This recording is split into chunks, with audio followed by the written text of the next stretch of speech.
This video is going to be a very short one. Why?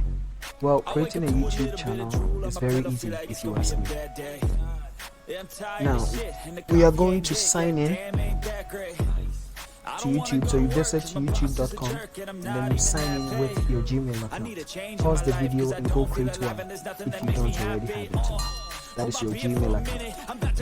Now, once you are on YouTube, you click on sign in and then you choose the email address. That is the Gmail address you'd like to create an account with. Type in your password and then you sign in to YouTube. Once you are signed in to YouTube, go to the top right and then click on your profile.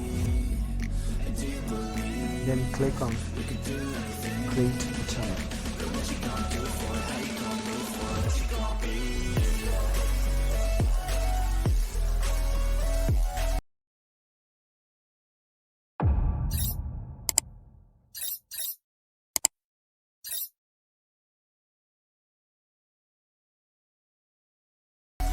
On the how you will appear page, you just type in your name.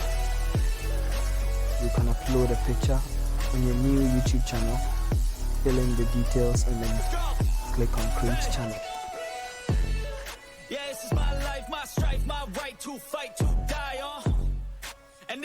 That should be it. That should be it. Your channel has been created. Now if you would like to know how to upload a video to YouTube, check this video out. Thank you very much for your time.